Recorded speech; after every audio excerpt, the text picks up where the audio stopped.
Next in last presentation is based on collaborative research with Sheryl-Ann Simpson and Nancy Erbstein.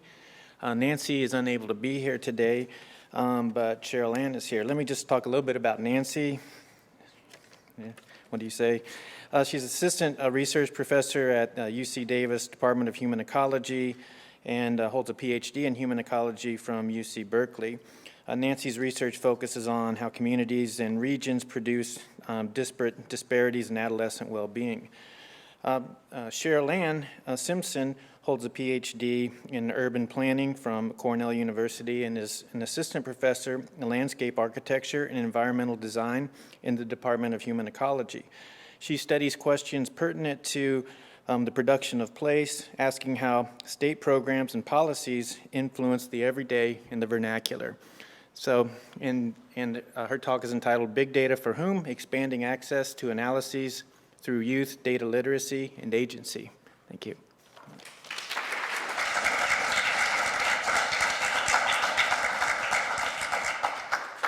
So I'm looking around the room to do this quickly, just to follow up on what Joe was saying, Nancy and my names are the ones on the presentation, but this is definitely a much larger collaborative project, and I'm trying to see, I think Yohei Kato's in the room, is one of the grad students that's been working on this project, and we also have a really phenomenal staff person at the Center for Regional Change who is the community outreach director who's done a lot of the background work on this as well. So just to quickly acknowledge them before I get started. Okay, so what I'm going to be talking about today is basically some ongoing research, a project we're kind of right in the middle of. And what we're looking at is it's a project called Putting Youth on the Map, and it's sort of a data democracy project. And what we're really trying to think about is this connection between data, information, and action. So even though Martin did that really phenomenal job of outlining this, I want to kind of give our definition of big data. And it's a definition that or not our definition, but a definition that I quite like, which is this idea of big data just basically being data that we can't process with traditional tools. And I really like this definition because it really highlights sort of the relative aspect of big data. So what we consider traditional data 100 years ago, somebody might have thought of as big data. What we think of as big data today, if we continue on the way that we're going, for better or for worse, people are going to look at that and sort of smirk, in terms of what the scale of that kind of data is. And geographers Mark Graham and Taylor Sheldon kind of highlight this idea of this relative nature of big data. And they also, though, talk about the idea of big data as being sort of a meme, right? So something that's sort of transferred through the culture. And if you think even of an internet meme, specifically something that kind of shows up in your feed and you're you're kind of entertained by it, but you're not entirely sure what to do with it. So thinking about big data as becoming a little bit of a meme for us. And like any good meme, it's kind of hard to figure out exactly where it came from. It's hard to kind of, mark its provenance. And so in a 2013 article in the New York Times, they kind of tried to think about the etymology of big data today. And they go back to John Massey and this company, Silicon Graphics, and there's sort of like a lot of promotional work they were doing in the 90s around some of their graphic and data manipulation softwares and tools. And so this is just a slide from one of those talks given in the 90s, which you can tell, it's like such a 90s style. It's so good. But really one of the things to think about, right, is it's this idea that what big data is really starting out as is it's really a marketing tool, right? It's really this sort of like data puzzle that this company is saying that it has the tools to solve for you. And so I want to kind of I want to start by thinking about some of this background and some of the ways that this term and these ideas have kind of come into our thinking, because what it really points to is the ways that we've, as social scientists, have really adopted this from sort of marketing and business. And while it sort of feels like economics and health services were really quick to kind of pick up on it, again, right, we're really kind of thinking about a history that sort of where the underlying logics of this idea are really, again, about business and marketing. And so when we start to think about these underlying histories and definitions, right, it kind of hopefully puts us in mind of some past social science work on other data revolutions. So if you think about James C. Scott's early work around sort of seeing like a state and thinking about those moments where we were suddenly producing other kinds of big data as sort of cartography became more formalized, as census data was collected, Foucault's work around governmentality, et cetera.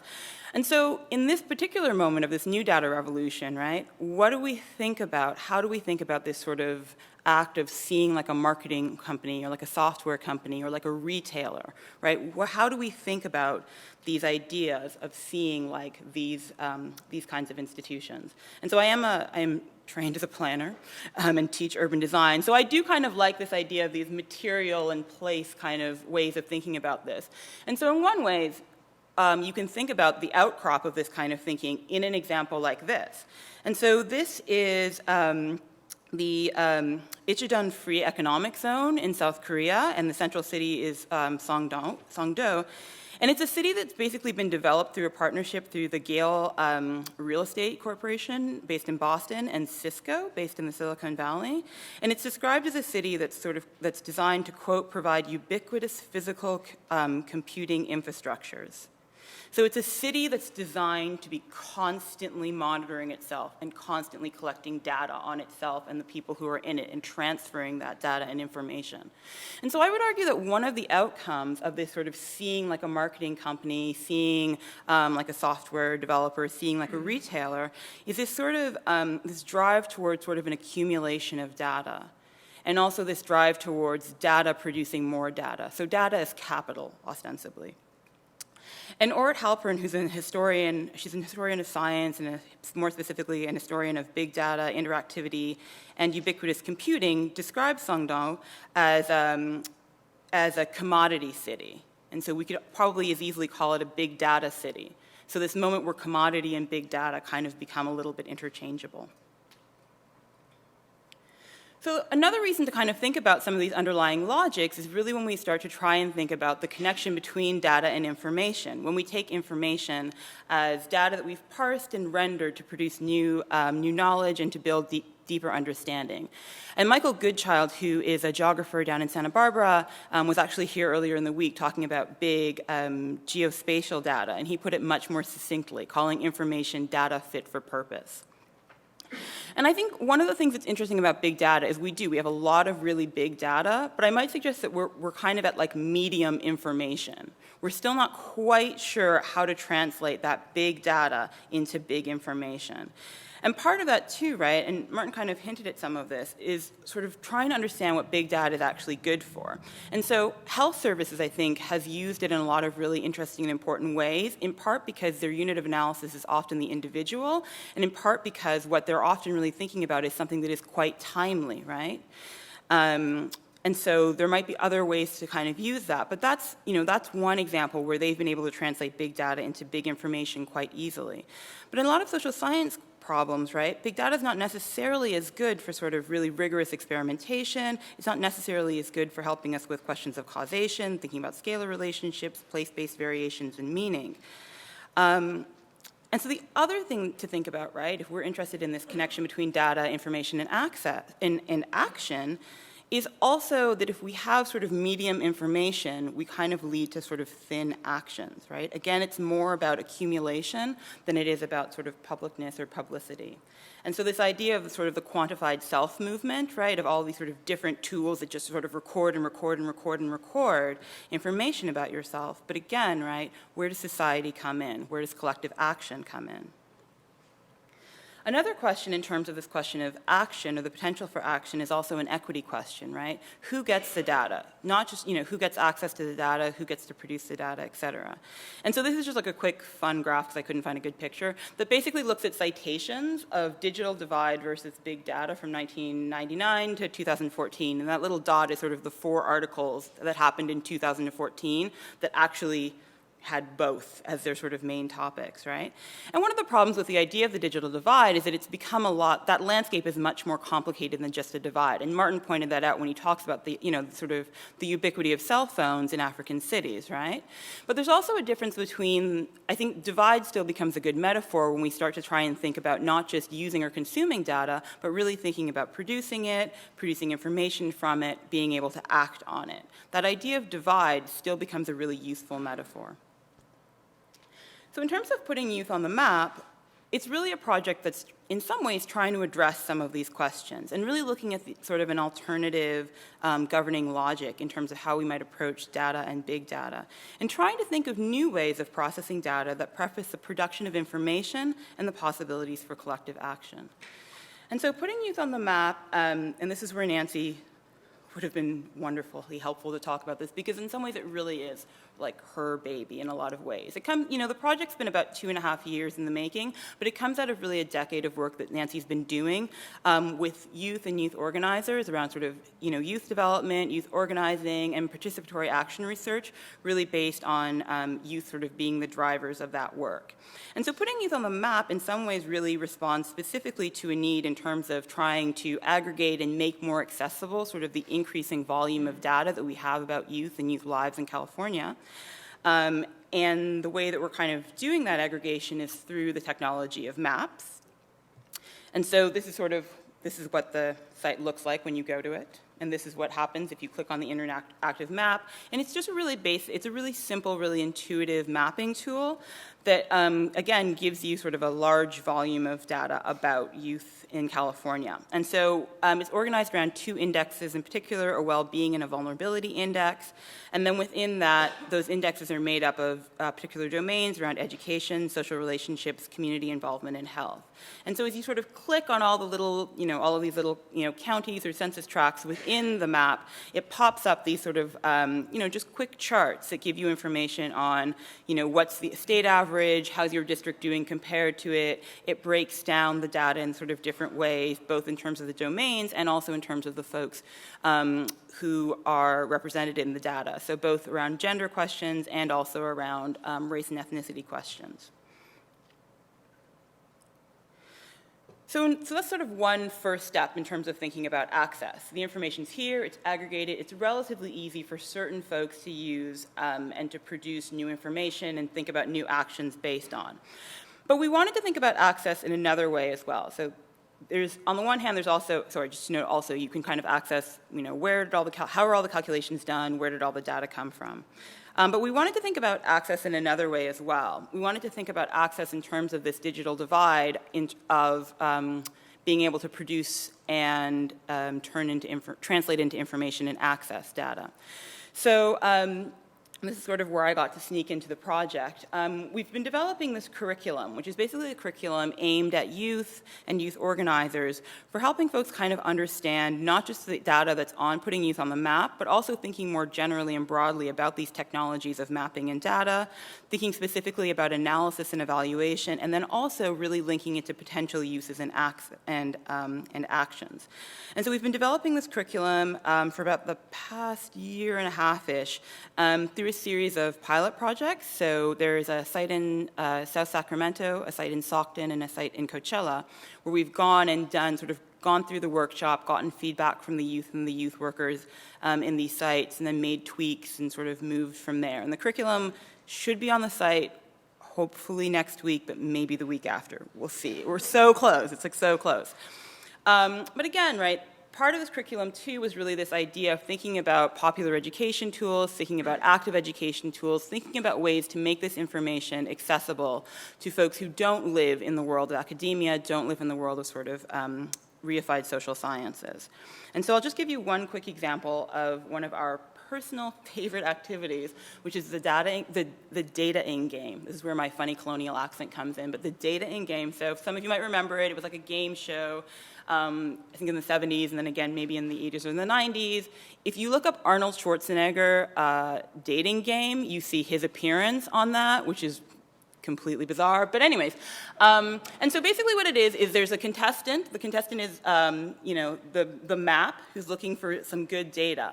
And what we've got is they sort of go through a round of questions about where the data came from, questions about, who collected it, who was involved in it, and then the last question is, can you show us some of your data? So these are the results just in the vertical from the 4 rounds. And so it's this idea of sort of moving you from sort of a more obvious case into sort of a more complex case and trying to, at the end of it, it's sort of there's no good answer, and having that really interesting conversation about sort of why youth and youth workers picked particular pieces, picked particular data as their favorite, and talking about some of those compromises that we all know about when we're trying to work with data, and talking about how we evaluate that, how we make those sort of decisions. And just a quick note, again, in terms of like the collaborative end of it, the sort of title slide that we now have was actually produced by one of the youth in South Sacramento. So Sergio, who is our staff person, was sort of mentioning to her that we didn't have like a good, fun title for it. And the next day, he sort of opened his email, and there it was from her, that we could now stick in the curriculum. And so again, like putting on my sort of planner, urban designer hat, what does this look like physically? How is this physically manifested? What are the places that these produce? And so these are just images from some of the workshops themselves. And I think one of the things that's really interesting to kind of think about these as places is that they're social, public, collaboratory spaces, right? It's folks working together around this data and around the understanding of it. They're really multimedia spaces. They're iterative. And one thing that's been really interesting is that all the workshops that we've done, at least so far, have sort of accidentally or by intention had a really intergenerational aspect to them. Like there's been sort of like moms who come to pick up kids, but then kind of hang out and get involved in the conversation. We did sort of a retraining in Stockton recently where I think the age range was like literally 16 to 80. One of the elders of the organization kind of, got roped into somehow being involved. But again, right, it's this really interesting idea of trying to think about how we explain this data that gets a little bit obscured to this really sort of wide audience, this really wide group of members of society. So in terms of sort of the research end of it, we're right in the middle of kind of trying to study the impact of this non-traditional approach to data. And we're mostly looking at these pilot sites as case studies, but as the use is kind of sprinkling out around the state, we're also kind of picking up on those uses. And so, at the workshops, we did sort of pre-post surveys to just think about participants' knowledge and skills. We've been doing a lot of observational recording, and we're also starting to do follow-up interviews and surveys with the youth that were involved, the youth that are sort of engaged more broadly in these coalitions, and with some of the adult partners in these organizations. So these workshops happen sort of last summer and fall, so we're kind of in the year phase of people being really engaged around different actions and campaigns around this work. So just quickly in terms of some preliminary results, one of the things that we found is that the curriculum seems to be working. It's really sort of helping to move people's skill levels and their sort of knowledge and understanding and ability to evaluate data. And so super quickly, this was one of the questions from the survey. And so they got this image, and then the question was, find 3 things that are wrong with this map. And, in the pre-survey, it was I don't know. And in the post-survey, they all, almost universally, they all had at least 3 things that they could pick apart. And some of it was, critiquing the fictitious researchers. Some of it was critiquing some of the map design. Some of it was, pointing out the problems in the legend. But it was really interesting, right? And it was funny, one of the research assistants working on the project when she sort of, coded the surveys, and it's, they're small samples, it's like 20 youth that were involved in the workshop. She sent the results to us, but sort of with a bit of a flag. And she was like, I don't know, I think there might be a problem here, because the movement was just so strong that it did seem it seemed a little bit too good to be true. But I think it is true, right? There is movement that's happening just from sort of youth going through this workshop. The other things that are really exciting are happening outside of us, outside of the researchers, and really within the coalitions that the youth are working in. And so we're finding that youth are really creating these new narratives, using the data to create new narratives about their own homes, and also constructing really exciting new sort of data networks or data publics. And so these are just quotes from Sacramento News and Review, that's like the weekly newspaper in Sacramento, that interviewed some of the youth involved in the workshop and involved particularly in their own sort of youth leadership work.